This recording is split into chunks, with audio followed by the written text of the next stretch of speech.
ഉപാസന.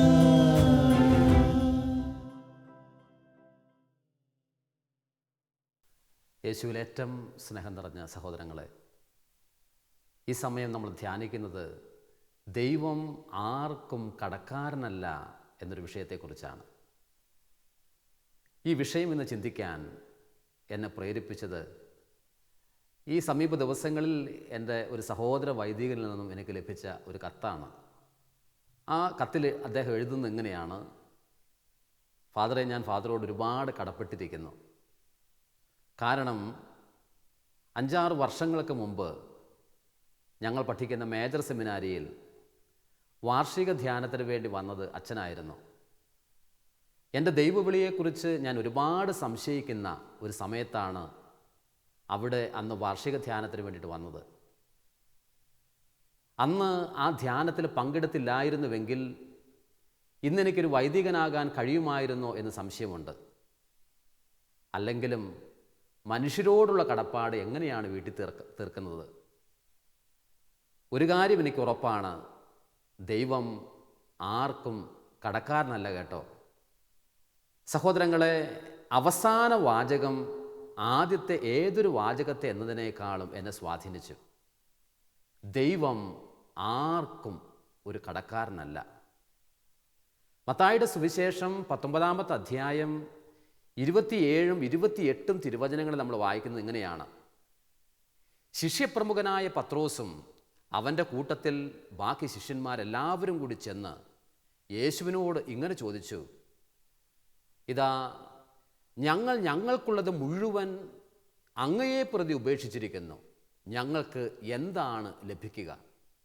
നമ്മൾ ഓർക്കണം, കുറുനരികൾക്ക് മാളങ്ങളും ആകാശത്തിലെ പറവകൾക്ക് കൂടുകളുമുണ്ട്, എന്നാൽ മനുഷ്യപുത്രന് തലചായ്ക്കുവാൻ ഇടമില്ല എന്ന് പറഞ്ഞ യേശുവിൻ്റെ സമീപത്ത് ചെന്നുകൊണ്ടാണ് ശിഷ്യപ്രമുഖനായ പത്രോസ് ഈ ചോദ്യം ചോദിക്കുന്നത്: ഗുരുവേ, ഞങ്ങൾക്കുള്ളത് മുഴുവൻ നിനക്ക് വേണ്ടി ഉപേക്ഷിച്ചു, ഞങ്ങൾക്ക് എന്ത് കിട്ടും? സഹോദരങ്ങളെ, വിശ്വാസ ജീവിതത്തിൽ ഒരു ചാഞ്ചല്യം, ഒരു സംശയം തോന്നുന്ന സമയത്താണ് മനുഷ്യൻ കണക്കുകൂട്ടലുകളുടെ ചോദ്യം ചോദിക്കുന്നത്. ഈശോ ആകട്ടെ പറയുന്ന മറുപടിയോ ഏറ്റവും ഉന്നതമാണ്, ഏറ്റവും ഉദാത്തമാണ്. യേശു പത്രോസിനെ നോക്കിക്കൊണ്ട് പറഞ്ഞു: പത്രോസേ, എന്നെ പ്രതിയോ സുവിശേഷത്തെ പ്രതിയോ മാതാപിതാക്കളെയോ സഹോദരങ്ങളെയോ ബന്ധുമിത്രങ്ങളെയോ വസ്തുവകകളെയോ വയലിനെയോ എന്തിനെയെങ്കിലും നീ ഉപേക്ഷിച്ചിട്ടുണ്ടെങ്കിൽ ഈ ഭൂമിയിൽ തന്നെ നിനക്ക് 100 ഇരട്ടി ലഭിക്കും, ഒപ്പം നിത്യജീവനം. സഹോദരങ്ങളെ, ലോകത്തിൽ ഒരു മനുഷ്യനും ഇത്തരമൊരു വാഗ്ദാനം, ഇത്തരമൊരു അഷുറൻസ് തരുവാൻ നമുക്ക് കഴിയില്ല. നമുക്കറിയാം, നമ്മൾ ഒരുപാട് മനുഷ്യരോട് കടപ്പെട്ടിട്ടുണ്ട്. എന്നാൽ ദൈവം ഒരാളുടെയും കടക്കാരനല്ല. അവൻ ആരുടെയും കടക്കാരനാവുവാൻ കഴിയുമില്ല. ചിലർ പറഞ്ഞ് നിങ്ങൾ കേട്ടിട്ടില്ലേ, ഞങ്ങൾ ദൈവത്തെ ഒരുപാട് സ്നേഹിച്ചു, ദൈവത്തിന് വേണ്ടി പലതും നഷ്ടമാക്കി, എന്നിട്ടും ഞങ്ങൾക്ക് എന്താണ് ലഭിച്ചിരിക്കുന്നത്? ഇന്ന് ഈ ശുശ്രൂഷയിൽ നിങ്ങൾ പങ്കുപറ്റുമ്പോൾ നമ്മൾ ഓരോരുത്തരും പറയേണ്ടത് മറ്റൊരു ചോദ്യമാണ്, മറ്റൊരു വാചകമാണ്: ദൈവത്തെ സ്നേഹിച്ചിട്ട് നമുക്ക് എന്താണ് ലഭിക്കാതിരുന്നിട്ടുള്ളത്? ദൈവത്തെ സ്നേഹിച്ചിട്ട് നിങ്ങൾക്ക് ഇന്നോളം എന്താണ് ലഭിക്കാതിരുന്നിട്ടുള്ളത്? ഇതാ, ദൈവത്തെ സ്നേഹിച്ചിട്ട് എനിക്ക് ഒരുപാട് ലഭിച്ചു എന്നറിഞ്ഞതുകൊണ്ടാണ് ശിഷ്യഗണത്തിൽ ഏറ്റവും ചെറുപ്പക്കാരനായി യേശുവിൻ്റെ മാറോട് ചാഞ്ഞു കിടന്ന യോഹന്നാൻ ഇങ്ങനെ പറഞ്ഞത്: ഇതാ, നാം ദൈവത്തെ സ്നേഹിച്ചു എന്നുള്ളതിലല്ല, ദൈവം നമ്മെ സ്നേഹിക്കുകയും നമ്മുടെ പാപത്തിൻ്റെ പരിഹാര ബലിയായി സ്വപുത്രനെ പോലും അയക്കുകയും ചെയ്തു എന്നുള്ളതിലാണ് സ്നേഹം എന്ന്. 1 യോഹന്നാൻ 4:10 നമ്മളത് വായിക്കുന്നത്. നാം ദൈവത്തെ സ്നേഹിച്ചു എന്നുള്ളതിലല്ല, ദൈവം നമ്മെ സ്നേഹിക്കുകയും തൻ്റെ സ്വപുത്രനെപ്പോലും നമ്മുടെ ഓരോരുത്തരുടെയും പാപത്തിൻ്റെ പരിഹാര ബലിയായി അയക്കുകയും ചെയ്തു എന്നുള്ളതിലാണ് സ്നേഹം. ദൈവത്തേക്കാൾ, അവൻ നമ്മോട് കാണിക്കുന്ന സ്നേഹത്തേക്കാൾ ഉപരിയായൊരു സ്നേഹം കൊടുക്കാൻ മാതാപിതാക്കളെ, സഹോദരങ്ങളെ, നമ്മളിൽ ആർക്കും കഴിയുകയില്ല. പത്രോസിലേക്ക് തിരിച്ചു വരിക. അവൻ എന്തായിരിക്കും യേശുവിന് വേണ്ടി നഷ്ടമാക്കിയത്? അവരെന്തായിരിക്കും യേശുവിൻ്റെ സുവിശേഷത്തെ പ്രതി നഷ്ടമാക്കിയത്? അവൻ നഷ്ടമാക്കിയത് ഒരു വലയും ഏതാനും പൊടിമീനുകളുമാണ്. എന്നാൽ അവന് തിരിച്ച് കിട്ടിയത് എന്താണ്? അവൻ ശിഷ്യന്മാരിൽ പ്രമുഖനായി മാറി. അവൻ വലിയൊരു വാഗ്ദാനത്തിൻ്റെ ഉടമസ്ഥനായി മാറി. നരക കവാടങ്ങൾ നിനക്കെതിരെ പ്രബലപ്പെടുകയില്ല എന്ന വലിയൊരു വാഗ്ദാനത്തിൻ്റെ ഉടമസ്ഥനായി അവൻ മാറി. ഇതാ, മീൻ പിടിച്ച് നടക്കുന്ന മനുഷ്യൻ വലിയ മുക്കുവനായി മാറി, മനുഷ്യരെ പിടിക്കുന്നവനായി മാറി. അവൻ നടന്നു നീങ്ങുന്ന വഴിയിൽ പോലും അവൻ്റെ നിഴൽ പോലും പതിച്ച് രോഗികൾ സൗഖ്യം പ്രാപിക്കാൻ കിടക്കാൻ തുടങ്ങി. അവൻ്റെ വാക്കുകൾ കേട്ട് ജനം മുഴുവൻ വിസ്മയഭരിതരായി. ആദിമ പന്തക്കുസ്തയ്ക്ക് അവസരം ഒരുക്കുന്ന പ്രഭാഷണത്തിനായി ഈ പത്രോസ് തന്നെ ക്ഷണിക്കപ്പെട്ടു. സഭാഗാത്രത്തിൻ്റെ താക്കോൽ, സ്വർഗനരകത്തിൻ്റെ താക്കോലുകൾ അവന് വേണ്ടി അവൻ്റെ കൈവെള്ളയിൽ ദൈവം വെച്ചുകൊടുത്തു. സഹോദരങ്ങളെ, അതറിഞ്ഞ പത്രോസ് ചോദിച്ചു, കർത്താവേ, ഞാൻ നിനക്ക് വേണ്ടി ഇനി മരിക്കാൻ പോലും തയ്യാറാണ് എന്ന്. അത്രയും സമയം അവൻ ചോദിച്ചുകൊണ്ടിരുന്നത്, ഞാൻ യേശുവിന് വേണ്ടി സകലതും ത്യജിച്ചാൽ, എല്ലാം ഞാൻ മാറ്റിവെച്ചിട്ട് എനിക്ക് എന്താണ് ലഭിക്കുക എന്നായിരുന്നു. എന്നാൽ നാളുകൾ കഴിഞ്ഞപ്പോൾ അവൻ ആരായി എന്നുള്ളത് തിരിച്ചറിഞ്ഞുകൊണ്ട് അവൻ പറഞ്ഞു, കർത്താവേ, ഞാൻ നിനക്ക് വേണ്ടി മരിക്കാൻ പോലും തയ്യാറാണ് എന്ന്. എന്നെ കേൾക്കുന്ന മാതാപിതാക്കളെ, സഹോദരങ്ങളെ, സുവിശേഷത്തിന് വേണ്ടി ഒരാൾ എന്തെങ്കിലും ത്യജിച്ചാൽ, എന്തെങ്കിലും മാറ്റിവെച്ചാൽ, യേശുവിന് വേണ്ടി ഒരാൾ എന്തെങ്കിലും മാറ്റിവെച്ചാൽ ഒരിക്കലും അവന് നഷ്ടധൈര്യനായി മാറേണ്ടി വരികയില്ല. ഇതറിഞ്ഞതുകൊണ്ടാണ് വിശുദ്ധ പൗലോസ് റോമർക്ക് എഴുതിയ ലേഖനത്തിൻ്റെ 8:18 നമ്മൾ വായിക്കുന്നത്. പൗലോസ് ലീഹ കർത്താവ് നൽകാനിരിക്കുന്ന ദാനങ്ങൾ തിരിച്ചറിഞ്ഞുകൊണ്ട് ഇങ്ങനെ എഴുതി, വരാനിരിക്കുന്ന മഹത്വത്തോട് തുലനം ചെയ്യുമ്പോൾ ഇന്നുള്ള കഷ്ടതകൾ മുഴുവൻ നിസ്സാരമാണ് എന്ന്. സഹോദരങ്ങളെ, പ്രതിഫലം ഉറപ്പാക്കിയുള്ള അധ്വാനമാണ് നമ്മുടെ അധ്വാനം. ഇത് വെറും ഒരു ഇൻഷുറൻസ് അല്ല, ഇത് സമ്പൂർണമായ ഒരു അഷുറൻസ് ആണ്. ഇത് പറയുന്നത് ഭൂമിയിലെ സാധാരണക്കാരനായ മനുഷ്യനല്ല, മറിച്ച് ഈ ജഗത്തിൻ്റെ മുഴുവൻ ഉടയവനായ ദൈവമാണ്. അതുകൊണ്ട് ഓടുന്നവരാരും, സുവിശേഷത്തിന് വേണ്ടി അധ്വാനിക്കുന്ന ഒരാളും ഇന്നു മുതൽ പറയരുത്, സുവിശേഷത്തിന് വേണ്ടി ഞാൻ നഷ്ടമാക്കിയിട്ട് എൻ്റെ ജീവിതം തകർന്നു പോയി എന്ന്. സുവിശേഷ ശുശ്രൂഷയ്ക്ക് വേണ്ടി ഇറങ്ങിത്തിരിച്ചിരിക്കുന്ന ഒരാളും ഇന്നു മുതൽ പറയരുത്, എൻ്റെ കയ്യിലുണ്ടായിരുന്ന പലതും നഷ്ടമായി, ഇതാ ഇന്ന് ഞാൻ ഏകാന്തബദ്ധികനായി നടന്നു നീങ്ങുകയാണ് എന്ന്. കാരണം നിന്നോട് ഒപ്പം ഈശോ സന്ദർശിക്കുന്നത് പോലെ, നിന്നോടൊപ്പം സഹയാത്രികനായി അവൻ നടക്കുന്നത് പോലെ മറ്റാരുടെയും സമീപത്തിലൂടെ യേശു നടക്കുന്നില്ല. ദൈവം ഒരാൾക്കും കടക്കാരനല്ല കേട്ടോ, ദൈവം ഒരാൾക്കും കടക്കാരനല്ല. സഹോദരങ്ങളെ, 2014 നവംബർ മാസം 23-ാം തീയതി വിശുദ്ധ പദവിയിലേക്ക് ഉയർത്തപ്പെട്ട കേരള സഭയുടെ അഭിമാനമായി അറിയപ്പെടുന്ന വിശുദ്ധനായ ചാവറയച്ചൻ തൻ്റെ ജീവചരിത്രത്തിൽ രേഖപ്പെടുത്തിയിരിക്കുന്ന ചെറുപ്പകാലത്തെക്കുറിച്ചുള്ളൊരു സംഭവമുണ്ട്. സംഭവം ഏതാണ്ട് ഇങ്ങനെയാണ്. 13 വയസ്സ് മാത്രം പ്രായമുള്ള കൊച്ചു കുര്യാക്കോസ്, അവൻ അന്ന് സെമിനാരിയിലാണ്. സെമിനാരി ഫോർമേഷനിൽ അവൻ കടന്നു പോവുകയാണ്. ഇതാ നാളുകൾ നടന്നു നീങ്ങി. അവൻ്റെ വീട്ടിൽ മാതാപിതാക്കളുണ്ടായിരുന്നു, സഹോദരിമാരുണ്ടായിരുന്നു, ഒരു സഹോദരനും ഉണ്ടായിരുന്നു. 13-ാം വയസ്സിൽ ഇവൻ സെമിനാരിയിൽ ചെലവഴിക്കുന്ന സമയത്താണ് കുട്ടനാട്ട് ദേശങ്ങളിലൊക്കെയും വസൂരി പടർന്നു പിടിക്കുന്നത്. സ്വന്തം മാതാപിതാക്കളും ഏക സഹോദരനും വസൂരി ബാധിച്ച് മരിക്കുന്നു. ഈ മരണവാർത്ത അവൻ പെട്ടെന്ന് അറിയുന്നില്ല. മരണവും കഴിഞ്ഞ് ശേഷക്രിയകളും കഴിഞ്ഞിട്ടാണ് കൊച്ചു കുര്യാക്കോസ് വീട്ടിലേക്ക് ചെല്ലുന്നത്. കുര്യാക്കോസിന് സഹിക്കാൻ പറ്റിയില്ല. കുര്യാക്കോസ് ആകെ വിഷമിച്ചു. കുര്യാക്കോസിൻ്റെ അങ്കിൾമാർ വന്നുകൊണ്ട് പറഞ്ഞു, കൊച്ചു കുര്യാക്കോസെ, നീ സെമിനാരിയിലേക്ക് ഇനി തിരിച്ചു പോകരുത്. കാരണം ചാവറ കുടുംബത്തിൻ്റെ പിന്തുടർച്ച നിർത്തണമെങ്കിൽ, ചാവറ കുടുംബം എല്ലാ കാലത്തേക്കും മുന്നോട്ട് പോകണമെങ്കിൽ നീ വിവാഹം കഴിച്ച് അത്തരമൊരു ജീവിത അന്തസ്സിൽ മുന്നോട്ട് പോകണം. സഹോദരങ്ങളെ, ചിലർ പറയാറുണ്ട്, ചാവറയെ വീട്ടു തടങ്കലിൽ പോലും ഏതാനും ദിവസങ്ങൾ ഈ അങ്കിൾ ആക്കിയെന്ന്. അവൻ പറഞ്ഞു അങ്കിളിനോട്, ഇല്ല, എനിക്ക് പോയേ മതിയാകൂ. ഞാൻ എന്തിനു വേണ്ടി ഇറങ്ങി തിരിച്ചുവോ, ഞാൻ അത്തരമൊരു ദൗത്യത്തിന് വേണ്ടി അത് പൂർത്തിയാകുവോളം എൻ്റെ ജീവിതം കൊടുത്തേ മതിയാകൂ. അവൻ സ്വന്തം പെങ്ങളുടെ പേരിൽ, പെങ്ങളുടെ ഭർത്താവിൻ്റെ പേരിൽ അവിടെ ഉണ്ടായിരുന്ന പ്രോപ്പർട്ടികളെല്ലാം, അത് നോക്കാനുള്ള കാര്യങ്ങളെല്ലാം ഏൽപ്പിച്ചുകൊണ്ട് അവൻ സെമിനാരിയിലേക്ക് പോയി.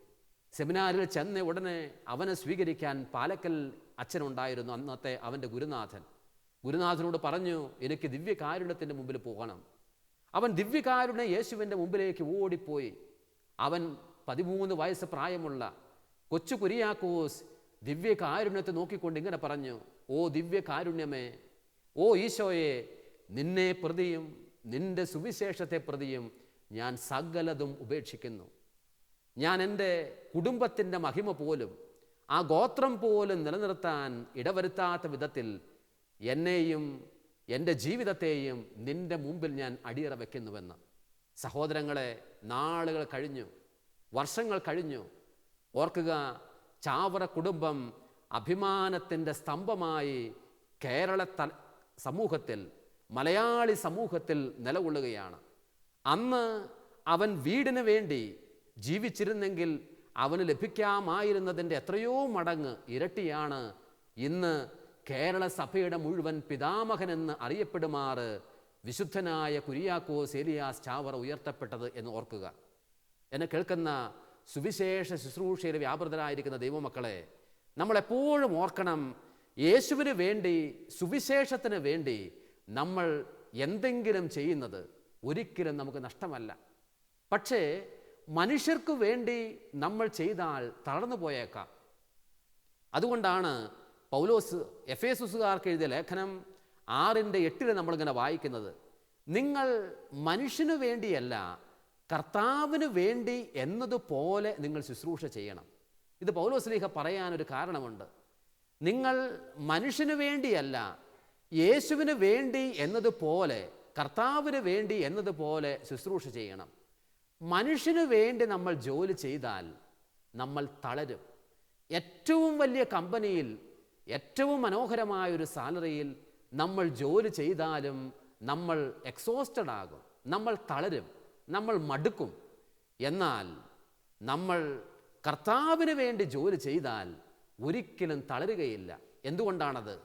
അത് ലോകത്തിന് നൽകാൻ കഴിയാത്ത വലിയ ഒരു സമ്മാനത്തെ പ്രതീക്ഷിച്ചുകൊണ്ടാണ് നമ്മളുടെ അധ്വാനം മുഴുവൻ എന്നുള്ളത് കൊണ്ടാണ്. ലോകത്തിൽ ഒരു പക്ഷേ 100 ഇരട്ടി ഫലം നൽകാവുന്ന വ്യക്തികളുണ്ടായിരിക്കാം. ഒരാൾ നൽകുന്നതിൻ്റെ 100 ഇരട്ടി മറ്റൊരാൾ സമ്മാനമായി നമുക്ക് തന്നേക്കാം. പക്ഷേ അവർക്കാർക്കും ഓഫർ ചെയ്യാൻ കഴിയില്ല നിത്യജീവൻ എന്നുള്ളത്. നിത്യജീവൻ എന്നുള്ളത് നിത്യജീവൻ്റെ ഉടമസ്ഥനു മാത്രമേ നൽകാൻ കഴിയൂ. അതുകൊണ്ടാണ് സഹോദരങ്ങളെ പൗലോസ് പറഞ്ഞത്, നിങ്ങൾ കർത്തൃ ശുശ്രൂഷയിൽ വ്യാപരിക്കുമ്പോൾ മനുഷ്യനു വേണ്ടി എന്നതുപോലെയല്ല, മറിച്ച് കർത്താവിന് വേണ്ടി എന്നതുപോലെ നിങ്ങൾ അധ്വാനിക്കണമെന്ന്. ദൈവം ഒരാളുടെയും കടക്കാരനല്ല. നീ അധ്വാനിക്കുന്നുണ്ടോ, നിനക്ക് പ്രതിഫലമുണ്ട്. ഞാൻ ഓർക്കുന്നു, കൊമേഴ്സ് പഠിക്കുന്ന വിദ്യാർത്ഥികൾ നിർബന്ധമായും പഠിക്കേണ്ട ഒരു വിഷയമാണ് അക്കൗണ്ടിങ് എന്നുള്ളത്. അക്കൗണ്ടിങ് പഠിക്കുന്ന ഏതൊരു വിദ്യാർത്ഥിയും നിർബന്ധമായും പഠിക്കേണ്ട ഒരു ഡെഫിനിഷനാണ് ആരാണ് ഡെറ്റർ എന്നുള്ളത്. ഡെറ്ററെക്കുറിച്ച് ഞങ്ങൾ പഠിച്ചത് ഇങ്ങനെയാണ്: debtor is a person who owes something to others എന്നാണ്. മറ്റുള്ളവർക്ക് എന്തെങ്കിലും കടപ്പെട്ടിരിക്കുന്ന വ്യക്തിയാണ് ഡെറ്റർ എന്ന് പറയുന്നത്. ഭൂമിയിൽ ജീവിക്കുന്ന ഞാനും നിങ്ങളും എല്ലാവരും സ്നേഹബന്ധങ്ങളിൽ, കടപ്പാടുകളിൽ, കാരുണ്യത്തിൽ എല്ലാം ഒരുപാട് ഡെറ്റേഴ്സാണ്, കടപ്പാടുള്ള വ്യക്തികളാണ്, കടമുള്ള വ്യക്തികളാണ്. കടമില്ലാത്ത ഒരേ ഒരു വ്യക്തിയെ ഭൂമിയിലുള്ളൂ. കടമില്ലാത്ത ഒരേ ഒരു വ്യക്തിയെ പ്രപഞ്ച നിയന്താവായി നമ്മളുടെ ഇടയിലുള്ളൂ, അത് കർത്താവായ യേശു മാത്രമാണ്. ദൈവം ഒരാളുടെയും കടക്കാരനല്ല. ദൈവം ഒരാളുടെയും കടക്കാരനല്ല. ഞാൻ ഓർക്കുന്നു, വിശുദ്ധ ഗ്രന്ഥത്തിൽ ഏറെ ശ്രദ്ധേയമായ ഒരു ഭാഗമുണ്ട്. പ്രത്യേകിച്ചും പഴയ നിയമ ഭാഗത്ത് 1 രാജാക്കന്മാരുടെ പുസ്തകം 17-ാമത്തെ അധ്യായത്തിലാണ് നമ്മൾ വായിക്കുന്നത്. അത് ഏലിയാ പ്രവാചകനെക്കുറിച്ചുള്ള മനോഹരമായ ഒരു ചിത്രീകരണമാണ്. ഏലിയാ പ്രവാചകനോട് ദൈവത്തിൻ്റെ പരിശുദ്ധാത്മാവ് പറഞ്ഞു, നീ പോയി ആഹാബ് രാജാവിനോടും അവനെ ചുറ്റിപ്പറ്റിയുള്ള ജനസഹസ്രത്തോട് മുഴുവൻ പറയണം, കർത്താവായ ദൈവമാണ് ഈ ഭൂമിയിൽ, ഈ ദേശത്ത് വരും കാലങ്ങളിൽ മഴയോ മഞ്ഞോ ഉണ്ടാവുകയില്ല. വരും കാലങ്ങളിൽ ഞാൻ പറഞ്ഞിട്ടല്ലാതെ മഴയോ മഞ്ഞോ ഈ ദേശത്ത് ഉണ്ടാവുകയില്ല. ദേശം മുഴുവൻ ക്ഷാമമായി. സഹോദരങ്ങളെ, ദൈവത്തിൻ്റെ കൽപ്പന പാലിക്കുന്ന വ്യക്തികളെ ദൈവം കാക്കും. അത് ദൈവത്തിൻ്റെ റെസ്പോൺസിബിലിറ്റിയാണ്. ദൈവത്തിന് അതിൽ നിന്ന് മാറി നിൽക്കാൻ കഴിയില്ല. അതുകൊണ്ട് ദേശം മുഴുവൻ ക്ഷാമത്തിലായി എങ്കിലും ഏലിയായെ സംരക്ഷിക്കേണ്ടത് ദൈവത്തിൻ്റെ കൂടി ബാധ്യതയല്ലേ. അതുകൊണ്ട് തന്നെ ഏലിയാ പ്രവാചകനോട് ദൈവം പറഞ്ഞു, ഏലിയ, ഞാൻ നിന്നെ മറ്റൊരു ദേശത്തേക്ക് നയിക്കുകയാണ്. സീദോനിലെ സെറാഫാത്ത് എന്ന് പറയുന്ന ദേശത്തിലേക്ക് നീ ചെല്ലുക. അവിടെ വിധവയായ ഒരു സ്ത്രീയെ നീ കാണും. അവൾ നീ ചെല്ലുമ്പോൾ വിറക് പിറക്കിക്കൊണ്ട് നടക്കുകയായിരിക്കും. അവളുടെ അടുത്ത് ചെന്ന് പറയുക, എനിക്ക് ഒരപ്പം കഴിക്കാൻ വേണം എന്ന്.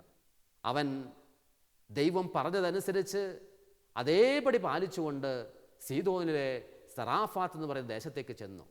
പട്ടണ കവാടത്തിൽ ചെന്ന ഉടനെ തന്നെ ബൈബിൾ പറയുന്നത് ഇങ്ങനെയാണ്, അവിടെ വിറക് പിറക്കിക്കൊണ്ട് നടക്കുന്ന ഒരു സ്ത്രീയെ കണ്ടു. വിധവയായ സ്ത്രീയാണ് അവളെന്ന് അവന് മനസ്സിലായി. അവളോടായി ഏലിയ ഇങ്ങനെ പറഞ്ഞു, കർത്താവായ ദൈവം അയച്ചിട്ട് വന്നതാണ് ഞാൻ, എനിക്ക് ഒരപ്പം വേണം. അവൾ പറഞ്ഞു, ഇപ്പോൾ അപ്പം ഞാൻ എങ്ങനെ തരും? ഈ ദേശത്ത് മുഴുവൻ ക്ഷാമമാണെന്നുള്ള വിവരം നീ കേട്ടിട്ടില്ലേ? ഈ ദേശം മുഴുവൻ വലിയ പ്രതിസന്ധിയിലാണ് എന്ന് നീ അറിഞ്ഞിട്ടില്ലേ? അവൻ പറഞ്ഞു, ഉവ്വ, എനിക്കറിയാം. എങ്കിലും കർത്താവായ ദൈവമാണ് നീ എനിക്കൊരപ്പം ഉണ്ടാക്കി തരണം. അവൾ പറഞ്ഞു, ഞാനും എൻ്റെ ഏകപ്പെട്ടൊരു മകനും മാത്രമേ വീട്ടിലുള്ളൂ. ഒരപ്പത്തിനുള്ള മാവ് എൻ്റെ കലത്തിലുണ്ട്, അത് ചുട്ടെടുക്കാനുള്ള എണ്ണ എൻ്റെ ഭരണിയിലുണ്ട്. ഞാൻ ഈ കൊണ്ടുപോകുന്ന വെള്ളവും ഈ വിറകും ഉപയോഗിച്ച് അതൊന്ന് പാകപ്പെടുത്തി എടുത്ത് ഞങ്ങൾ രണ്ടുപേരും കഴിച്ചതിന് ശേഷം ആത്മഹത്യ ചെയ്യാൻ ഒരുങ്ങിയിരിക്കുകയാണ്. അവൾ ചിന്തിച്ച്, സമാധാനത്തിലൊന്ന് ആത്മഹത്യ ചെയ്യാൻ പോലും ഈ മനുഷ്യനെ ഇല്ലല്ലോ എന്ന്. സഹോദരങ്ങളെ, ഏലിയാ പ്രവാചകൻ പറഞ്ഞതനുസരിച്ച് അവസാനം വേറെ വഴിയൊന്നും ഇല്ലാത്തതുകൊണ്ട് അവൻ പറഞ്ഞത് അവൾ അനുസരിക്കുകയാണ് ചെയ്തത്. അപ്പമുണ്ടാക്കുന്നു. അപ്പത്തിൽ ആദ്യ ഒരു ഭാഗം എടുത്ത് പ്രവാചകന് കൊടുക്കുന്നു. ഒരു ചെറിയ അപ്പം ഉണ്ടാക്കി പ്രവാചകന് കൊടുക്കുന്നു. ബാക്കിയുള്ളത് 2 പേര് കൂടി വിഭജിച്ച് കഴിക്കുന്നു. ബൈബിൾ പറയുന്നത്, പിന്നീട് പറയുന്ന വചനം വളരെ ശ്രദ്ധേയമാണ്. 1 രാജാക്കന്മാരുടെ പുസ്തകം 17-ാമത്തെ അധ്യായം 16-ാമത്തെ തിരുവചനം ഇങ്ങനെയാണ് പറയുന്നത്, പ്രവാചകന് ഭക്ഷണം കൊടുത്തതിന് ശേഷം പിന്നീട് അവൾ നോക്കിയപ്പോൾ ആ ഭരണിയിലെ എണ്ണ ഒരിക്കലും തീർന്നു പോയിട്ടില്ല. ആ കലത്തിലെ മാവ് തുടർന്ന് ഒരിക്കലും അവസാനിച്ചിട്ടില്ല. അക്ഷയ പാത്രം പോലെ ഭരണിയിൽ എണ്ണ വാർന്നൊലിക്കാൻ തുടങ്ങി. ഒരിക്കലും അവസാനിക്കാത്ത ഖനിയെന്നോണം ആ കലത്തിൽ ഇതാ മാവ് ഒരുമിച്ച് ചേരാൻ തുടങ്ങി. ആ ദേശത്തിലെ പട്ടണവാസികളെ മുഴുവൻ ഭക്ഷണം കൊടുത്ത് നിറയ്ക്കാൻ കഴിയുന്ന വിധത്തിൽ അവളുടെ വീട്ടിലെ ഭരണി മുഴുവൻ എണ്ണ കൊണ്ടും മാവ് കൊണ്ടും നിറഞ്ഞു.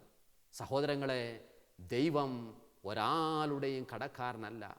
ദൈവം പറഞ്ഞതനുസരിച്ച് പ്രവാചകന് കൊടുത്തത് ഒരു ചെറിയ അപ്പമാണെങ്കിൽ കർത്താവ് വാഗ്ദാനം ചെയ്തത് അവർക്ക് വലിയ സമ്പൽ സമൃദ്ധിയാണ്. ദൈവത്തിന് കൊടുക്കുന്നത്, ദൈവ ശുശ്രൂഷയ്ക്ക് വേണ്ടി പങ്കിടുന്നത്, സുവിശേഷത്തിന് വേണ്ടി പലതും നമ്മൾ മാറ്റിവെക്കുന്നത് ഒരിക്കലും സഹോദരങ്ങളെ അധികമല്ല. കാരണം അവനേക്കാൾ അധികമായി സ്നേഹിക്കാൻ എനിക്കോ നിങ്ങൾക്കോ കഴിയില്ല. അവനേക്കാൾ അധികമായി കരുണ കാണിക്കാൻ നമുക്ക് ആർക്കും സാധിക്കില്ല. അതുകൊണ്ട് നമുക്ക് പ്രാർത്ഥിക്കാം, കർത്താവേ, നീ ഒരാളുടെയും കടക്കാരനല്ല എന്ന് തിരിച്ചറിഞ്ഞുകൊണ്ട് ഞങ്ങളെ തന്നെ നിൻ്റെ ഉടമസ്ഥ അവകാശത്തിന് ഫലമേൽപ്പിക്കാൻ എനിക്ക് കൃപ ചെയ്യണമേ എന്ന് നമുക്ക് പ്രാർത്ഥിക്കാം. തുടർന്നുള്ള ആരാധനയിൽ പങ്കുപറ്റുമ്പോൾ കൂടുതൽ സ്നേഹിക്കാൻ, കൂടുതൽ കരുണ കാണിക്കാൻ, കൂടുതൽ സുവിശേഷത്തിന് വേണ്ടിയും യേശുവിന് വേണ്ടിയും നഷ്ടമാക്കാനുള്ള കൃപാവരത്തിന് വേണ്ടി നമുക്ക് പ്രാർത്ഥിക്കാം. ദൈവം നമ്മളെ അനുഗ്രഹിക്കട്ടെ.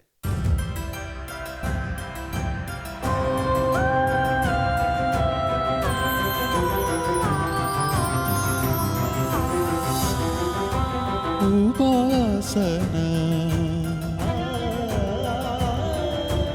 ഉപാസന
മരണമില്ലാത്തവനേ,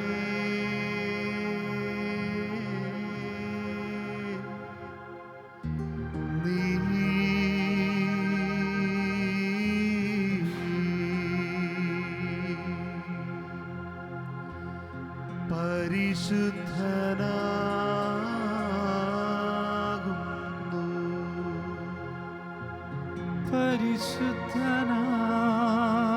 പരിശുദ്ധനാകുന്നു, ഞങ്ങൾക്കു വേണ്ടി ക്രൂശിക്കപ്പെട്ടവനേ,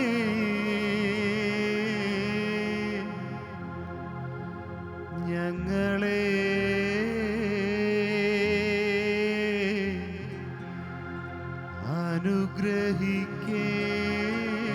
അനുഗ്രഹിക്കേണമേ, അനുഗ്രഹിക്കേണമേ.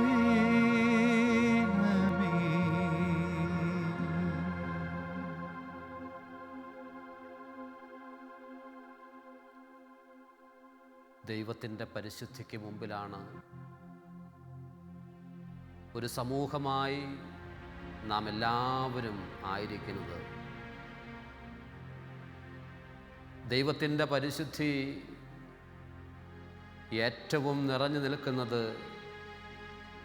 പരിശുദ്ധമായ ദിവ്യകാരുണ്യത്തിലാണ്. ഈ ദിവ്യകാരുണ്യമാണ് നമ്മളോട് പറയുന്നത്, എന്നേക്കാൾ അധികമായി നിനക്കെന്നെ സ്നേഹിക്കാൻ കഴിയില്ല. കാരണം എൻ്റെ സ്നേഹത്തിന് അതിർവരമ്പുകളില്ല. ദൈവത്തിന് ഒരിക്കലും ഒരു കടക്കാരനായിരിക്കുവാൻ കഴിയുകയില്ല. തളർന്നവന് ബലം നൽകുന്നവനാണ് നമ്മുടെ ദൈവം. ഹൃദയം നുറുങ്ങിയവന് ആശ്വാസം തരുന്നവനാണ് ഈ ദിവ്യകാരുണ്യം. ദിവ്യകാരുണ്യത്തിൻ്റെ മുമ്പിൽ നമുക്ക് നമ്മളെ തന്നെ കൊടുക്കാം. യേശുവിനെ സ്നേഹിച്ചോ,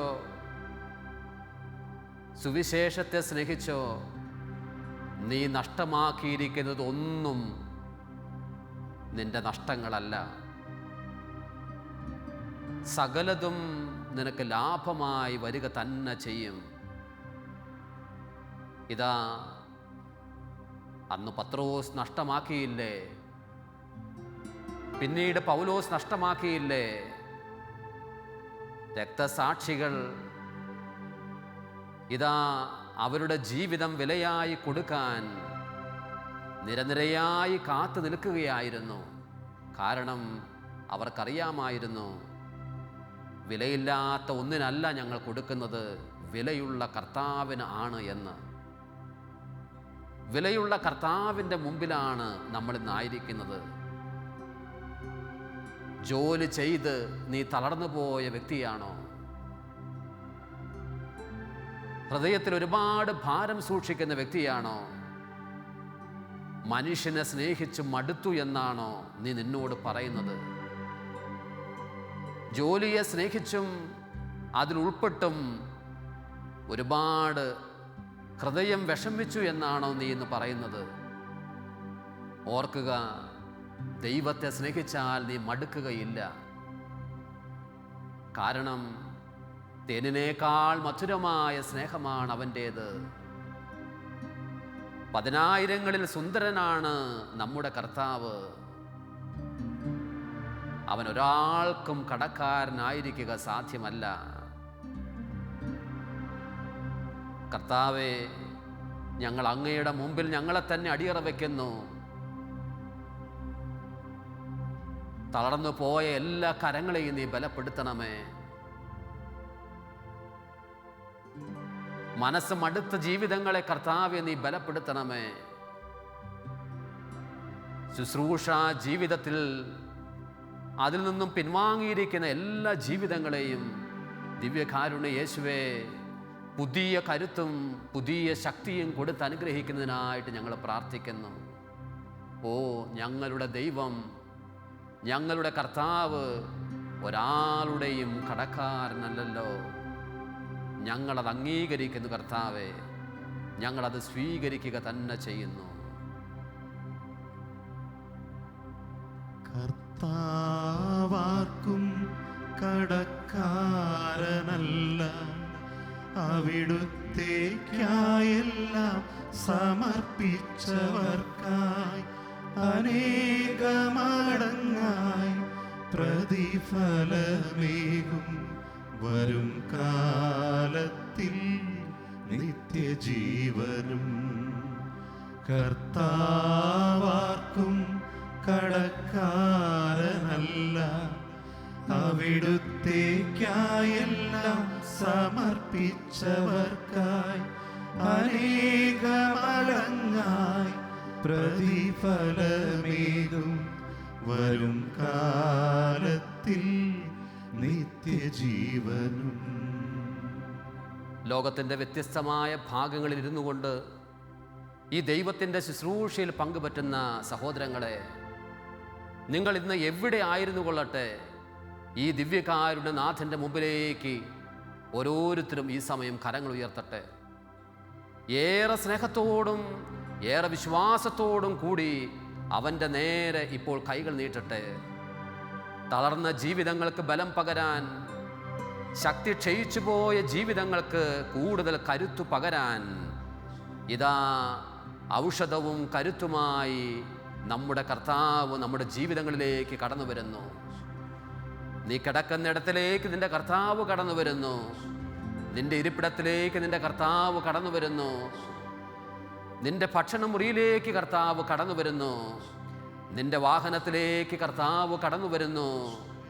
നിന്റെ സ്വകാര്യമായ ജീവിതത്തിലേക്ക് കർത്താവ് കടന്നു വരുന്നു.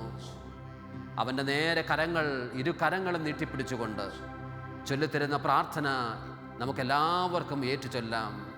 കർത്താവായ യേശുവേ, കർത്താവായ യേശുവേ, ഞങ്ങളുടെ ജീവിതങ്ങളെ സമ്പൂർണമായി ഞങ്ങൾ അങ്ങേ മുമ്പിൽ അടിയറ വയ്ക്കുന്നു. കർത്താവ് ഒരിക്കലും കടക്കാരനല്ല. ഒരിക്കലും കടക്കാരനല്ല. ഞങ്ങൾ സമർപ്പിക്കുന്നതിൻ്റെ 10,000 മടങ്ങ് സ്നേഹവും കരുണയും ഞങ്ങളുടെ മേലും ഞങ്ങളുടെ വരും തലമുറകളുടെ മേലും ഞങ്ങളുടെ കർത്താവ് വർഷിക്കുക തന്നെ ചെയ്യും. എൻ്റെ സഹനത്തിന് അവസാനമുണ്ട്. എൻ്റെ രോഗത്തിന് സൗഖ്യമുണ്ട്. എൻ്റെ വേദനയ്ക്ക് ഔഷധമുണ്ട്. എൻ്റെ തളർച്ചയ്ക്ക് ഉയർച്ചയുണ്ട്. എൻ്റെ പരാജയം വിജയമായി മാറുക തന്നെ ചെയ്യും. കർത്താവെ, ഞങ്ങൾ വിശ്വസിച്ചു പ്രാർത്ഥിക്കുന്നു. ഈ അത്ഭുത മണിക്കൂറിൽ ഒന്ന് ചേർന്ന് പ്രാർത്ഥിക്കുന്നു. ഞങ്ങൾ വിശ്വസിച്ചു പ്രാർത്ഥിക്കുന്നു. ഓ കർത്താവേ, രോഗികളെ സൗഖ്യപ്പെടുത്തണമേ. പീഡിതരെ ആശ്വസിപ്പിക്കണമേ. തകർന്നവരെ ബലപ്പെടുത്തണമേ. ഞങ്ങൾക്ക് കരുത്തായി നീ വരണമേ. Hallelujah, hallelujah, hallelujah, hallelujah.